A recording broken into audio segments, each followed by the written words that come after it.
Right, so we are now being recorded. So welcome to this 8th video teleconference for BIOL 105 YB. So before we begin, I just like to tell you that the midterm grades have been posted, no, for this subject only, not for the lab, but for the lecture. So if you viewed it already, they might seem really low. Maybe you were expecting something different, or maybe they seemed higher than what you expected. But here's what I can tell you, for also for everyone who's viewing this via the recording, that your grades, okay, the grades that are already posted for midterm in this subject are actually really just from the scores, no, that I recorded from your quizzes, from your group discussion, um, and exams. So meaning to say, they are really the numbers, just the numbers speaking. And some of you, there are those who really had difficulties, no, based on the grades. And what I can say for that is just continue doing, no, improve in your study habits, continue reading your book, because in the final grade, of course, there will be additional considerations aside from just whatever raw performance that you're giving in this class. So I assure you that, okay, but for now, for the midterm grade, those are really just the raw performances, so that you'll see, now you'll have a perspective of how am I doing? Am I doing okay with this subject academically? But of course, again, in the finals, there will be other considerations for your grade as well. Okay, some that I will not even be mentioning anymore specifically. So I hope you are not discouraged by your midterm grade, but instead you are encouraged to do more in this after midterm season.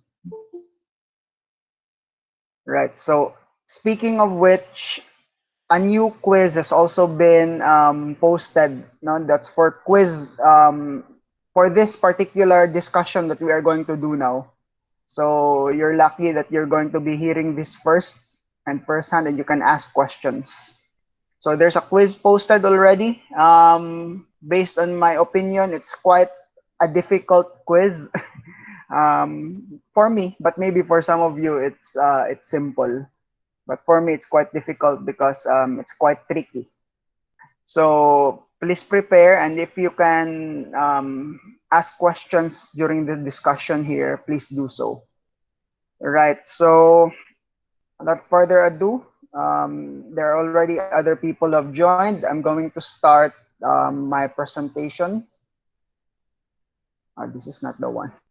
Sorry. Okay, so this is video teleconference number 8. So in terms of schedule, we are now in sync with our calendar. We are doing video teleconference number 8. And next week, there is a very short portion here, March 22 to 24. This is all about genetic information. So instead of replicating or duplicating what you are already learning or reading about in your genetics class, I will be presenting something that is not really presented in genetics here. Like, for example, the structure of the nucleus or the nucleolus and the ribosomes. No? So that will be the main topics here. And then we have our semifinals exam. I'm considering giving you the exam not on these exact dates, but perhaps pushed a little bit later on the days of maybe March 1, 2, and 3.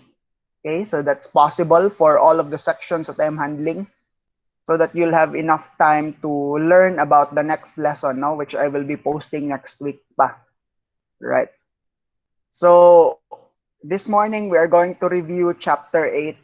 And I really hope that you'll be the one speaking more in this discussion than I will, because I will just be showing you pictures and you share to the class what you've learned about them. And I will just add something if needed. Okay, so let's start. So this is quite a long chapter. So question for all of you, and be honest, how much have you read this chapter? Or have you finished reading this chapter? How many percent have you read? How many percent have you understood? Sige, for you who are attending this video teleconference, I encourage everyone to answer that question.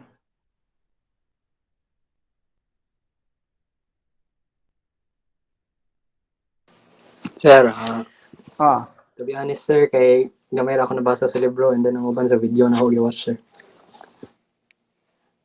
all right. Um, okay, sige. Next, another person. Diyan ako mo speak up kung nahuman na tanan og share. There are three of you who are in this video teleconference. What about the Same, others? same thing, sir, kay ako kay wala pa Japan ko na human sa video. Sa video? Pero man na ako Hmm. karon, sir, from me. Okay. All right. Sige. What about the reading?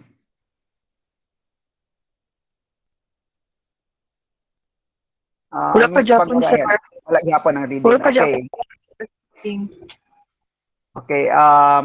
Next, kinsa pa wala naka-share si Zinli? Zinli. Kinsa ba 'to nag-speak Kuan sir kanina? ng starting na sa katong introduction sa chapter sir. Then ang videos kay man ako. Wala pa kay ko nagbasa sa book. All right. Sige. Sige na. So, what's common is that everyone was not able to finish reading. The videos that I posted are actually they're really from the book, no? The figures and all. But what I can tell you is not everything in the book is in the videos, of course. The videos are quite cut short, and the way I explain it might be a bit different from how the book explains it. But to tell you really the truth, you really need to read to maximize your understanding. So that's really the case, no, in all of your biology subjects, be it genetics, this one, or katong biostat. It's really important to read more than just to listen to your teacher. Kay not everything will be shared, man, no, or some things might be missed. And the book is actually quite really good, no, as a cell mall book introductory. Our book is already doing its job to really help us understand. There are other books in Cellmall as well, as I've given you in the course outline, no, na atay reference, but that book is actually much more difficult to follow than our textbook. So my advice is continue reading. Please finish reading. Kung dili man kani nga chapter, no, in the next chapters, you really need to experience to read and understand your textbook, especially in biology. All right, and if you watch the videos, I hope you understood the videos also. So let's start. So can anyone from the group explain, pick a particular um, aspect of this illustration and explain to us what's happening here?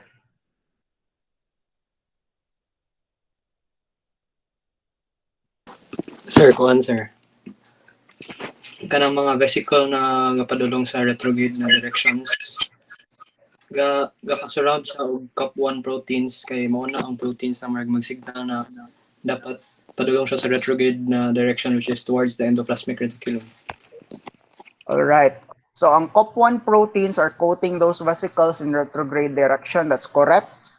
But it's not just all going back to the ER.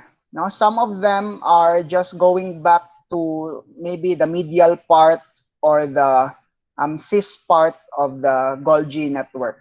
Okay. So some are just up to here, and some are really going back to the ER. Okay, so that is correct. COP1 proteins. Another one.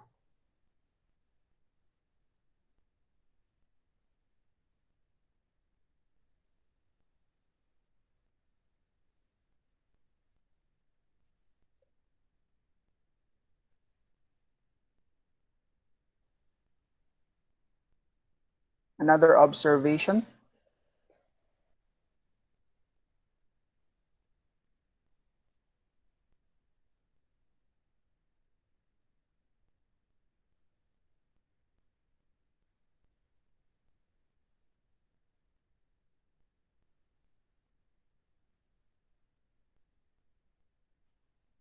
Kuan sir, napay sa from the trans-Golgi network, ang mga vesicles dayon from there beyond going to other parts of the cell kay coated siya by protein na clathrin. Okay, but not all, no? As you can see here, secretory granules are not coated by clathrin. Okay, but this one is going to the lysosome. It's coated with clathrin. Okay, but you're correct. In this portion, there's clathrin. So notice, wala talagang clathrin-coated vesicle dito sa ergic. Oh, wala. So take note of that. But there are COP1 and COP2 coated vesicles. So that is correct. By the way, clathrin surrounds vesicles, not only those that are in anterograde direction, pwede rin pabalik, no, as you will see later, from the cell membrane to the trans-Golgi network or to the endosome, pwede rin clathrin coated yun. Okay, so that's correct. So this is actually a summary, of what's happening in the endomembrane system. So we call it the endomembrane system because these organelles are surrounded by lipid bilayers. Parang cell membrane, but they are on the inside of the cell.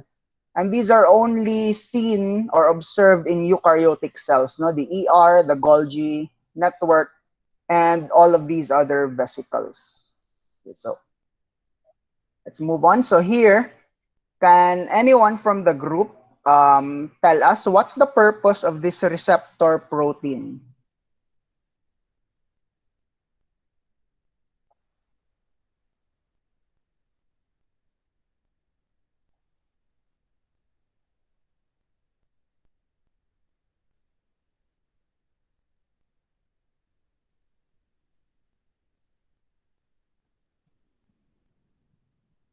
Observe the role of the receptor protein in this illustration. What is its role? Kuan sir, sa ako na subtan sir kay mer siya ga-specify which kinds of protein lang ang which kinds of mga protein ang ma-appeal sa vesicle to be transported to the next portion para mo specific siya sir. That is correct. No, so that's the role of receptor proteins.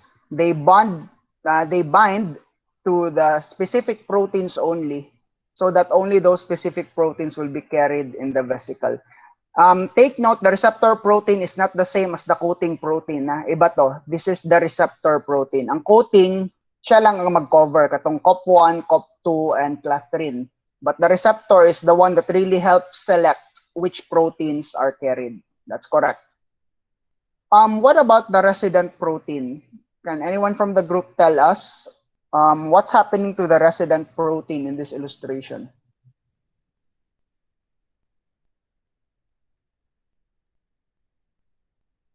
Di siya mo live, sir. Mga siya, mo stay siya sa kanas Well, ng native. Ay, native yes. na native.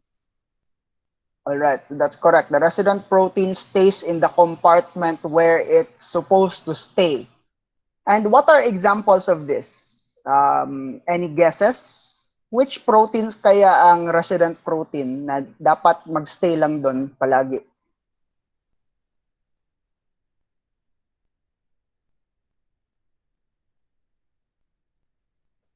Kuan sir, kanang mga enzymes.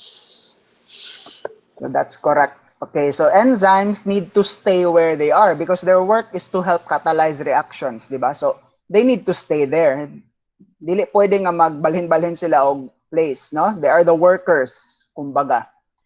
And the opposite of that will be soluble proteins. They are the ones that are detected and bound to the receptor protein so that they can be carried by the vesicle. So ang soluble protein are the ones that are moved about and that are packaged and transported in the endomembrane system. Okay, so those are correct. So first part, no, or first organelle of the endomembrane system is the endoplasmic reticulum. We have two. We have the smooth and the rough endoplasmic reticulum. How do they differ?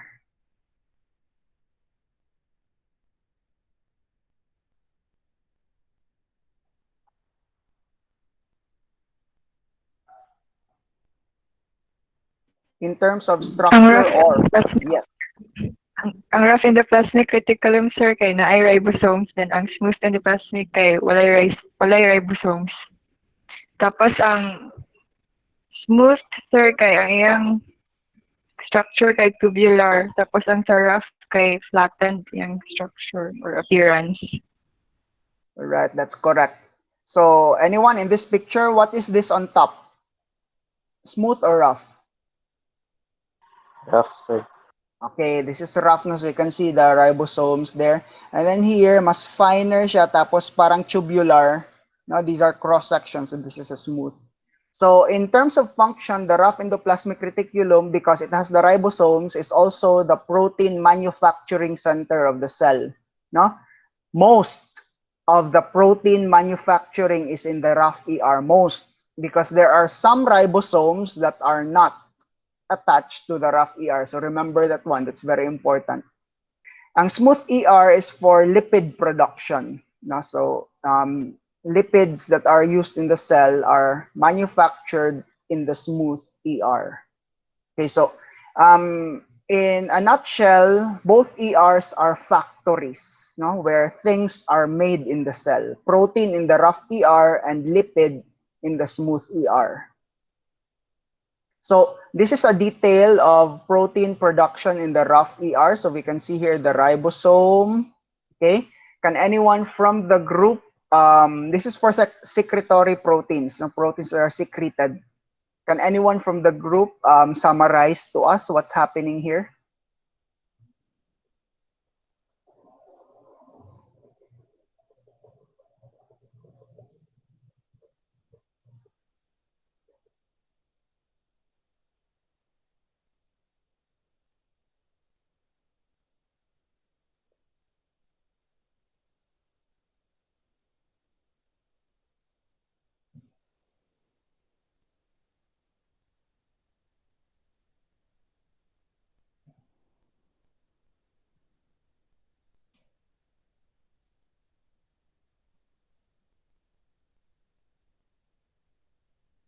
No, these illustrations could be the most more challenging portions of this subject because you need to be able to interpret and tell your classmate what's happening in each stage. No, it's not just enough to draw it. You need to be able to understand what's happening. So you notice here the polypeptide that's made, the nascent, meaning sa nascent bago, newly formed. There is a signal sequence at the end that will be attaching to the SRP. Unsay meaning sa SRP? Kuan, sir. Signal recognition particle. Okay, so attach ang signal recognition particle diha. It's important to attach there because once, okay, let me admit someone first.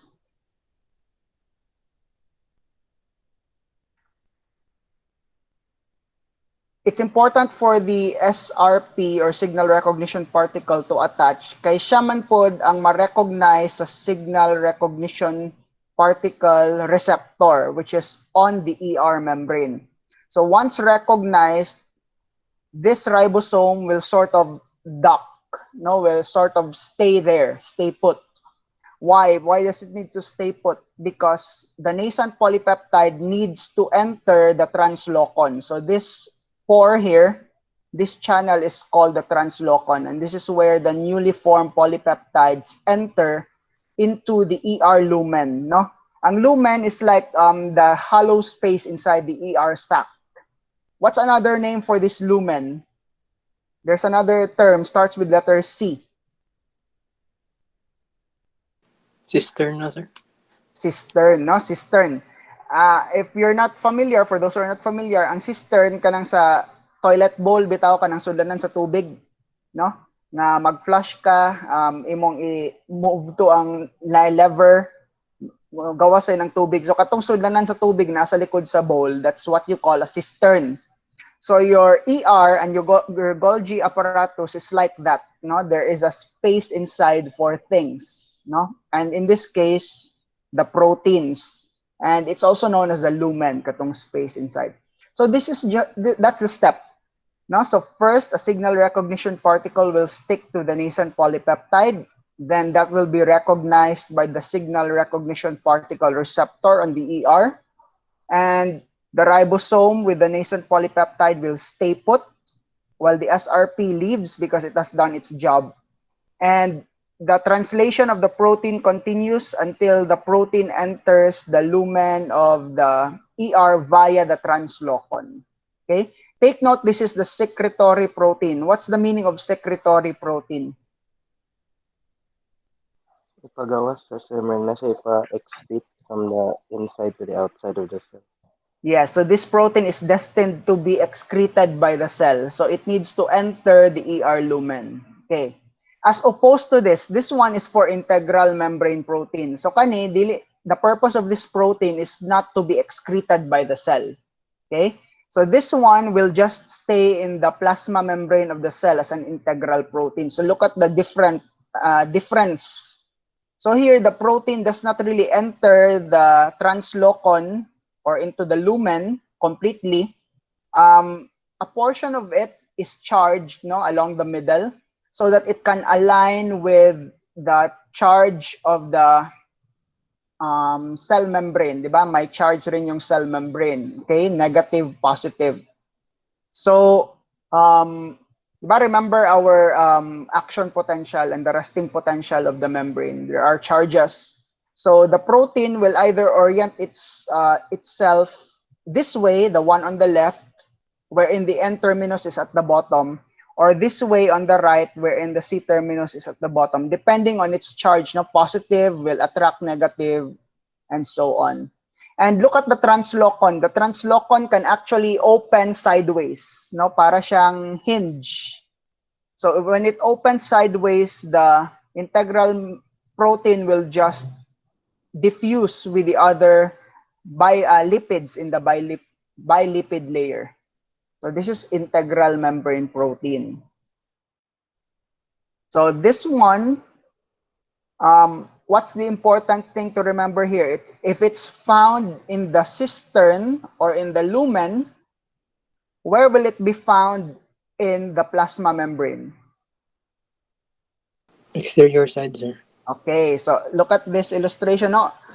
What do you think are these kanimurag mga Y, letter Y nga yellow?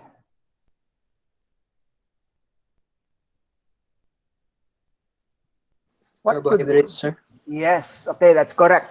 So those are carbohydrates. Now here in the rough ER and in the Golgi complex, they are situated in the lumen.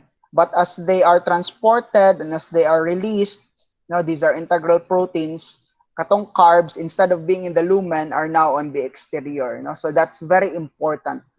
No, it's important to remember that one. Speaking of carbs, these are the steps on which carbs are attached to the protein. Not directly. It's not directly. What's the molecule that's needed to hold for the meantime the carbohydrate, the oligosaccharide? Ano say tawag sa molecule? Dolicol, sir. Okay, kaning dolicol, no? Okay. So the dolicol will also have some phosphate groups with it, no? Pwede isa ka phosphate or duha. And it's the temporary holder of the oligosaccharide that's being formed. And these are the steps, no? So first, ang una i-attach will be the NAGs, the N-acetylglucose amines, and then later on, the mannoses are gonna be attached, no? The blue triangles. And then the dolicol phosphate sort of flip-flops. So there are times when this portion is outside, and then there are times when the carbs is inside the lumen. No, it flip-flops.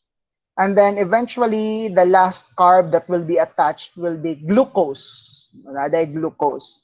And once that's done, this oligosaccharide is transferred into the nascent polypeptide. and the glycosylation process is done, no? So, very important yun yung last three glucose molecules. Why? Why are these last three glucose molecules important? Nagamit siya sa quality control sa misfolded proteins, sir.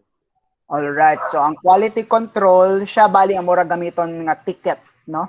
So in this illustration, we can see the quality control in the ER. So the three glucose molecules are cleaved, no, using an enzyme. And then there is this protein called calnexin, which will be the one to detect if the protein folded properly.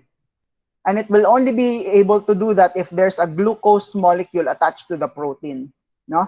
So parang nasa gate ka, the glucose is your ID. You cannot enter if you don't have an ID.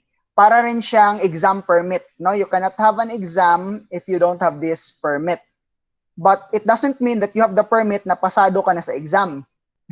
Okay? Because you could have the permit pero wrong folding, so you will be given another chance by calnexin, and you will have new glucose attached to you again by enzymes, and then you go back to calnexin again to be tested again with your new exam permit. And after several times, now there is a limit to this. If you're still not able to pass the quality control, you will be sent where? Ipadala ang misfolded protein.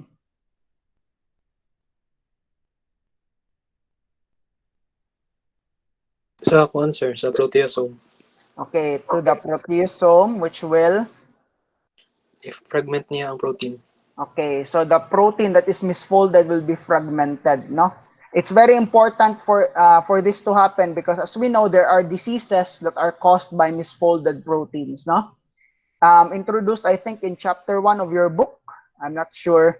There is a disease now about usually related to the brain, like mad cow disease or Alzheimer's disease, that are usually related to misfolded proteins. So important kayo ni siya nga quality control for proteins in the ER. And if the protein passes, the protein will be exiting. It will be detected by the receptor protein, di ba? Remember the receptor protein? And it will be carried to the cis-Golgi network. Unsa may mag-coat ani nga vesicle? COP1, COP2, or clathrin? Kuan sir, COP2. Okay, this will be now COP2. Okay. So, otherwise, kung if it's not really enough, no, for this QC, quality control, there are other mechanisms for the cell to stop the production of protein. Now, and this is in mammals. So can anyone from the group summarize the action of PERK? How does PERK help in misfolded protein reaction?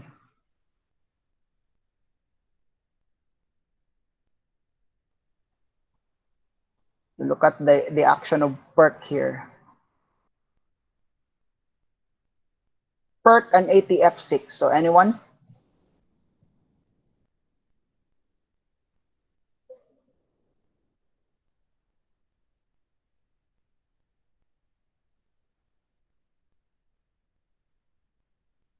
Unsa maning BIP?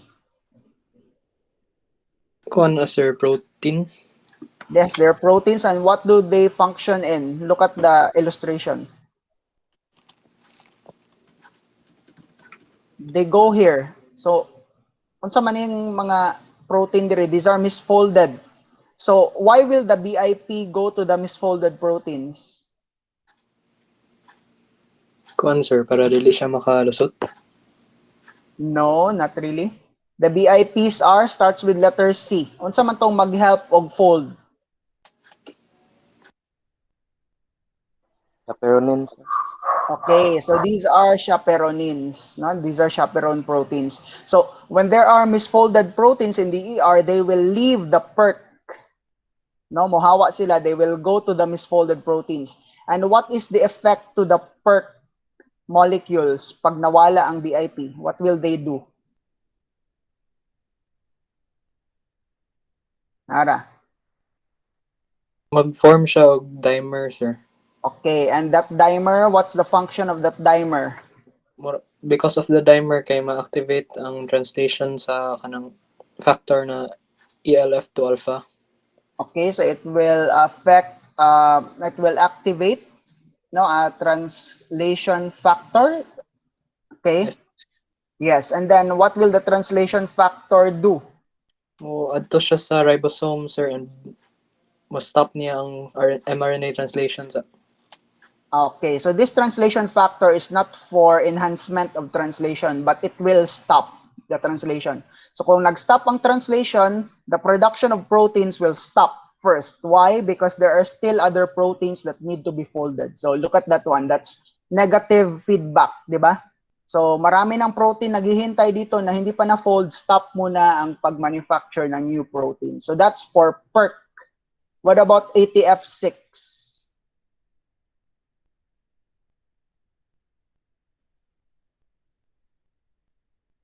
Same story, BIP will leave ATF6. ATF6, this is now the ATF6. Here's another component. What happened?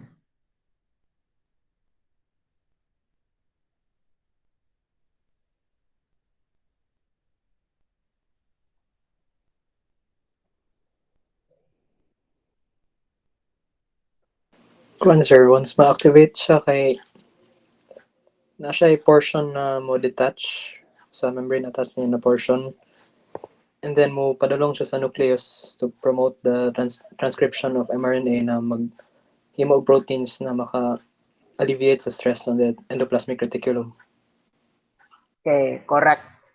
Okay, that's correct. Exactly correct. Nothing to add to that. So, Ana, you need to be masters of interpreting illustrations like this in your book, because that's really one important key, no? You cannot just read the text, text lang. You also need to be able to interpret illustrations. Okay, so next, organelle is the Golgi complex. This is known as the packaging center of the cell.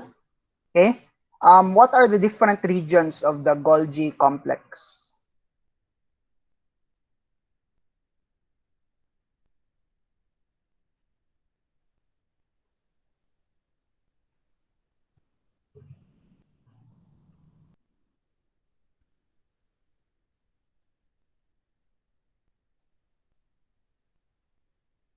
Bale, maoning warehouse, no?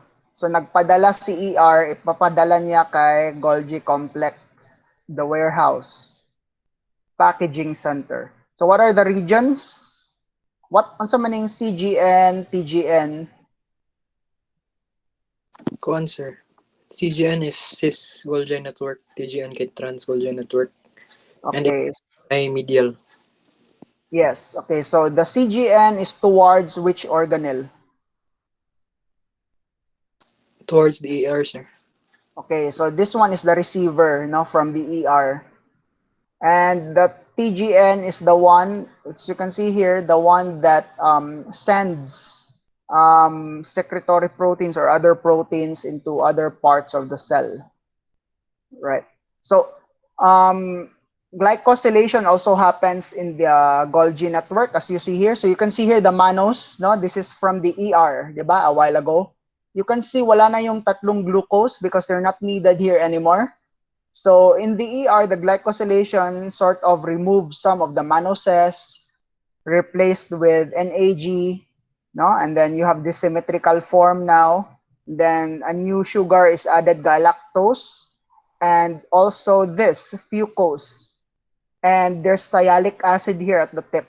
So this might look familiar to you. It looks like the protein and the carbohydrates on the surface of red blood cells, now particularly type O blood. So the final glycosylation happens here in the Golgi apparatus.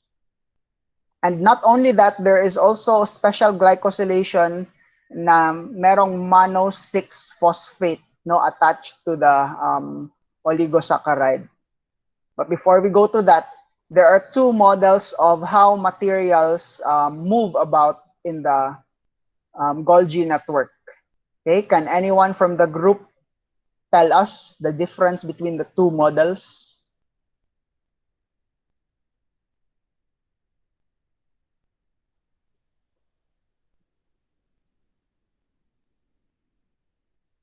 Kuan sir. Sa left is ang materials is mag-move sila from the cis to the medial to the transported in vesicles. Unya ang murag mga parts sa Golgi complex is always sila mag-remain diya. Ang Okay, tawag that ana is sir kay vesicular transport. that is correct. No? So this is one model, one hypothesis.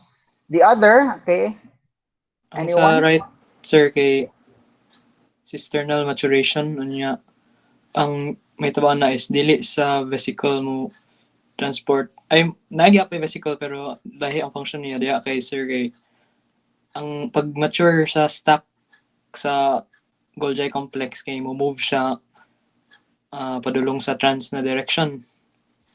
And since naa siya yung mga dalapod ng mga protein na resident protein na dapat naa sa cis ng example sir kay dira na dayon mosulod ang vesicles na iya i-transport back to the respective niya na region. So that is also correct. So thank you. So very clearly explained. But the question now is, which among these two models is actually correct?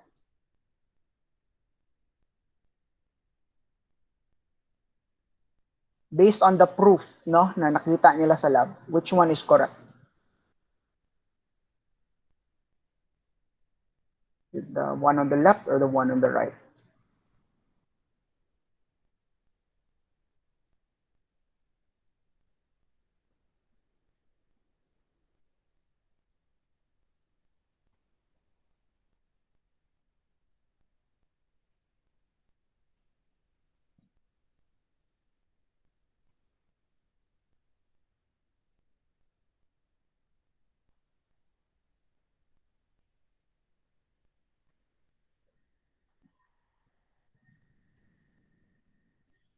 Is The there one, the one on the right sir? final answer? Hindi pa ko sure sir. Unsa ganito ang proof gani? Anyway, that was posted in the video that I posted.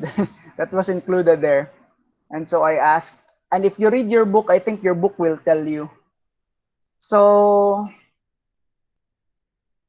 you are correct. No, this one is the so far based on evidence the correct mechanism. Okay. So ang vesicle din atong gakakitaan is the purpose is returning resident proteins back to the cis or the medial portion of the Golgi network. And the vesicles, of course, that are clathrin coated here are just sort of fragmented stacks of the Golgi network that are going to the plasma membrane. So kani so far based on evidence is correct. It's the cisternal maturation model that's correct based on evidence. And so let's go to the detail of how vesicles are formed. You already understood no the cargo receptor proteins. Kulang pa ang cargo receptor proteins. After the cargo receptor proteins stick to their carried to their cargo, there is this coating protein pagyod nga mooban, no? So an example of this is COP2 protein. So coating protein number 2, that's the meaning of COP. Okay? So coating protein number 2. So based on structure, the clathrin coating protein is triskelion in shape, no? Triskelion. The COP2 is sort of linear, but there are many components as well. The COP1, when grouped together, are also sort of triskelion in shape. Okay, so that's important to remember. So going back to this illustration, can you differentiate now the functions of COP1, COP2, and clathrin? Anyone? Summary lang of the difference.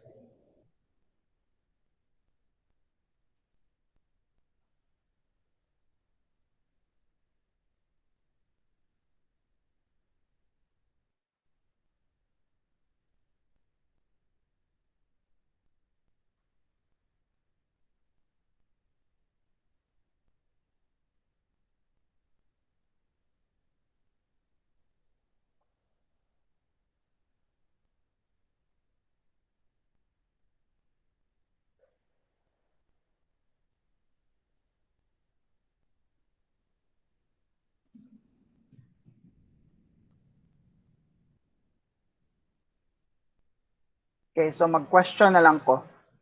True or false? All vesicles that move in anterograde direction are coated with COP2. True or false? False, sir. Why? Because pwede gyapon si Catherine Okay. Or or non-coated. no coating, sir. Okay, in case of the secretory vesicle. Ay, tuod sir, Okay. na ko'y question, sir. Yes. Ang all ang tanan vesicles na secretory granule kay walay coating or specific lang man sir. Okay, so good question.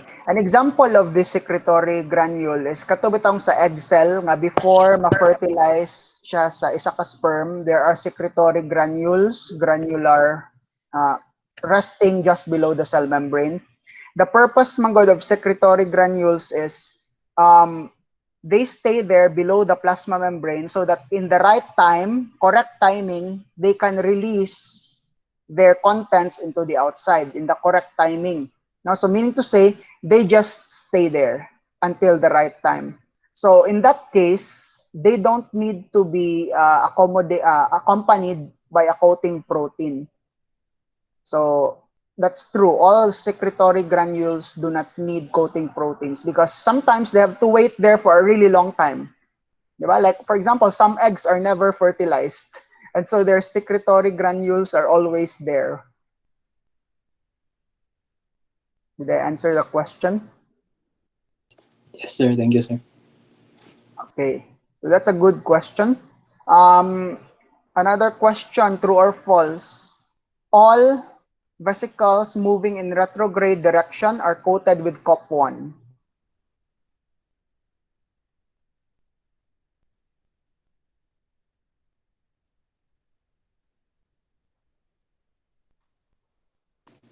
Kuan sir, false gyapon sir. Why?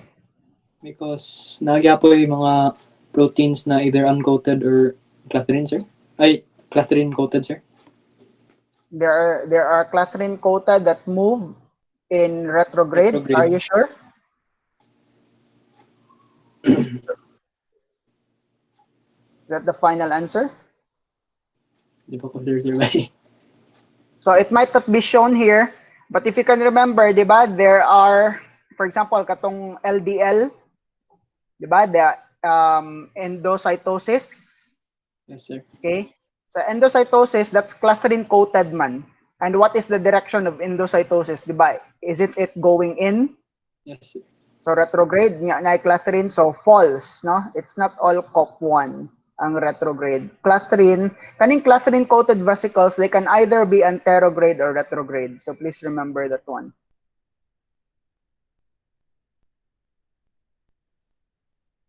All right.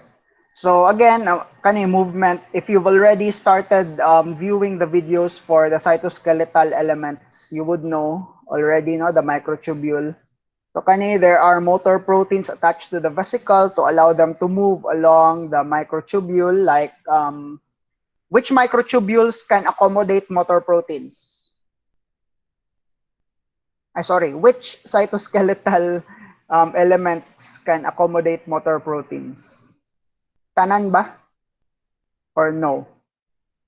Not all, sir. Okay, give me an example nga cannot accommodate motor proteins. Katong intermediate filament, sir. All right, so that's correct. All right, so the vesicle will move along the microtubule or the actin filament, and then once it has reached its destination target, no, there are tethering proteins, sort of like the anchors of a ship, it tether niya. And then there are also proteins on the vesicle known as V or vesicle related snare proteins that will stick together with the target membrane snare protein. So that's the meaning of the V and the T. They will stick together. This is the docking portion. And the vesicle will now be able to combine its membranes with the target membrane. And it can release its cargo into the target membrane's bigger compartment. Right. So this is endocytosis, no? No, this is not endocytosis.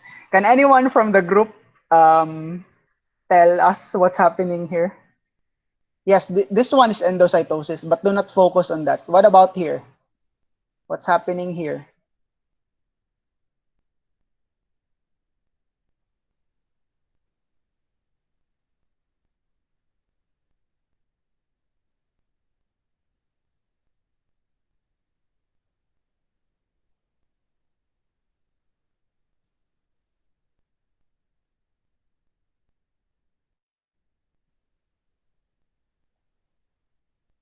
What is in the cargo protein and where is it heading towards?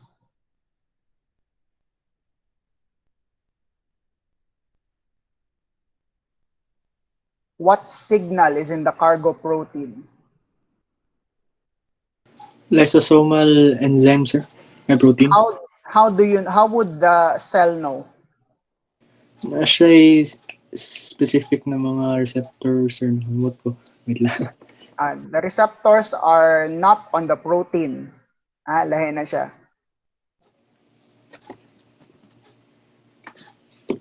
Katong glycosylation ganina, di ba na ay mga NAGs, mannoses, we have fucose, we have sialic acid. So unsa man ang naa sa lysosome destined protein.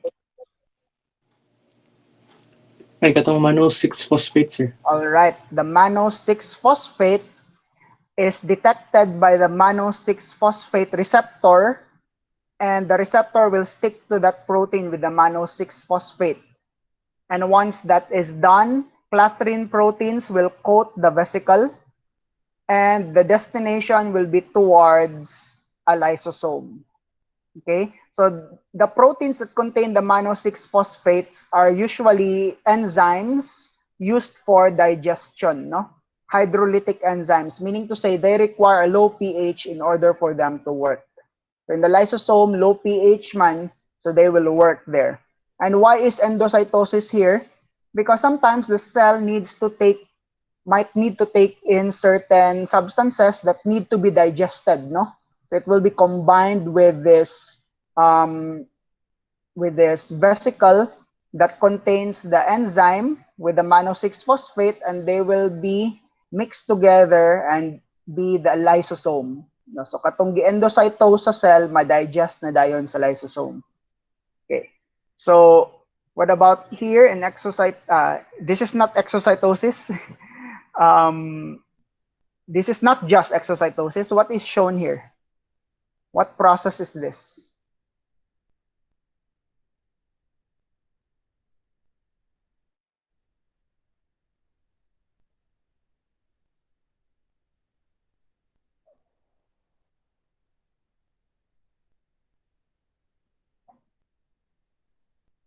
You can see here the cell's own mitochondria, no?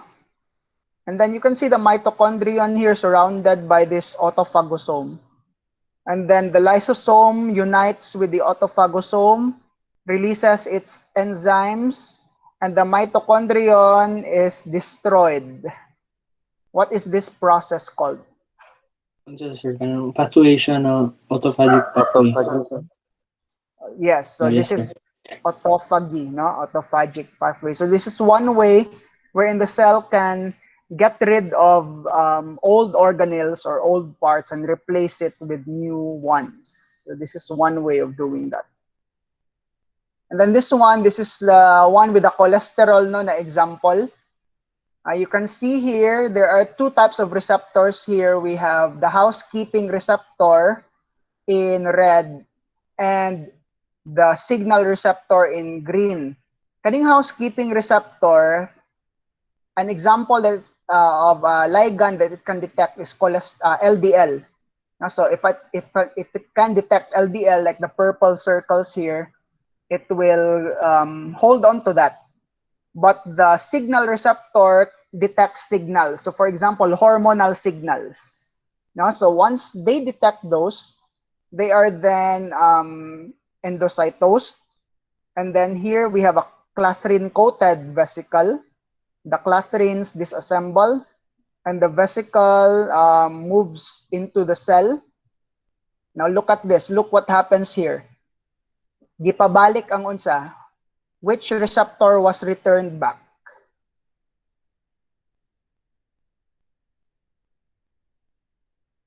Housekeeping receptor, sir. Okay, while the unsa man yung nabilin dire?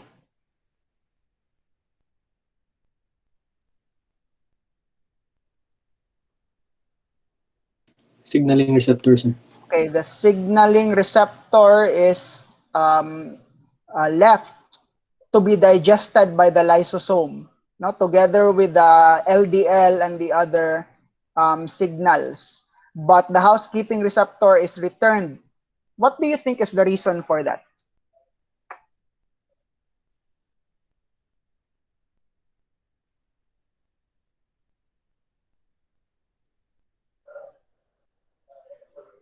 Why should the signaling receptor be destroyed after it does its job?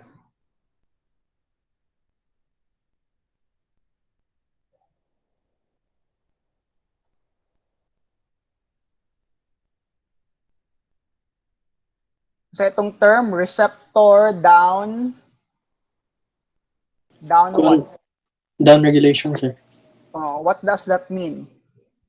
Gina-regulate niya ang number of signaling receptors, sir, para dili as sensitive ang cell since bago raman siya nagbuhat na task, hindi na siya as sensitive sa hormone. That is correct, no? So one signal is good enough for a bright cell. So the signaling receptor doesn't need to be returned back. Otherwise, the cell will be getting the same signal again.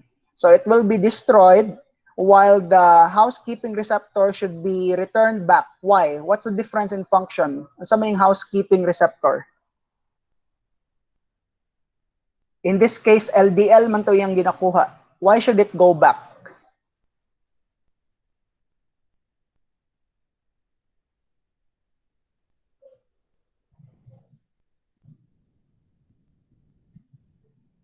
Kuan, sir, kay ma-reuse namang gyapon siya and since less na ang signal receptors kay di siya mag-function until naanapod.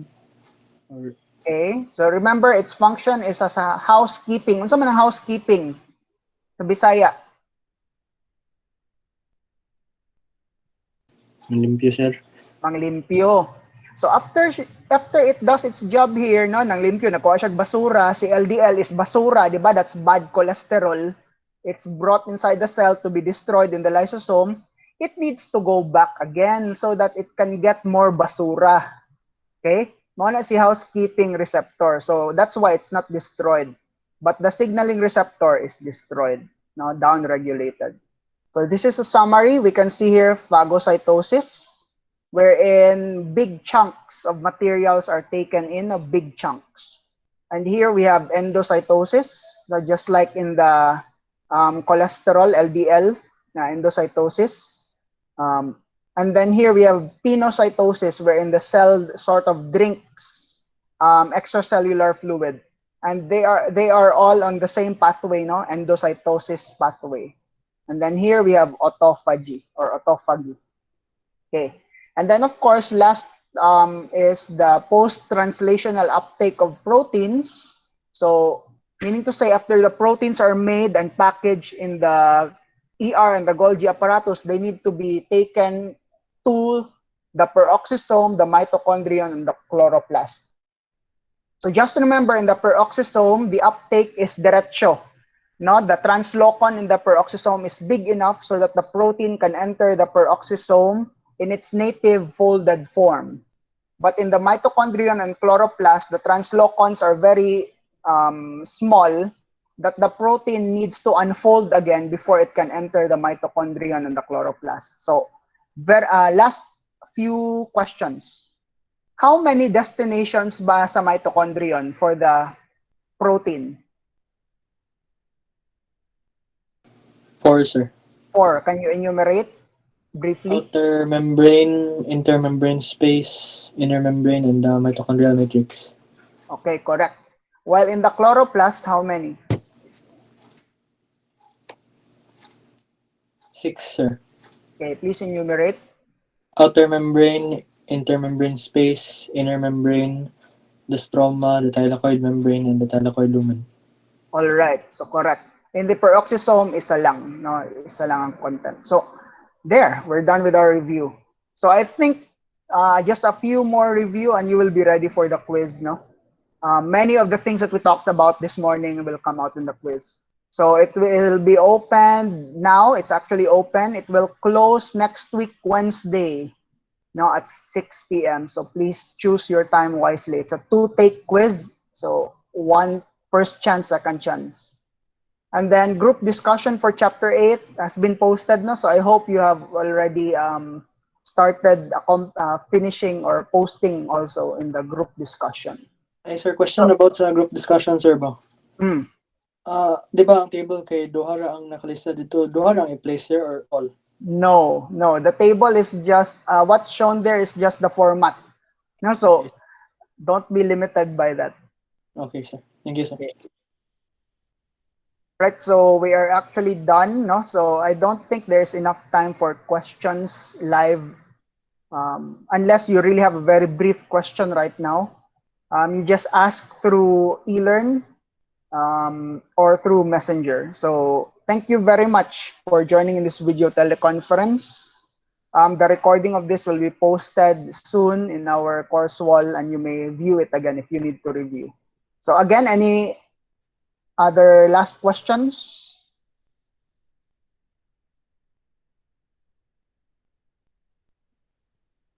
Going once, going twice, none. Do not be discouraged by your midterm grade. I will mention this again. It's actually just pure performance.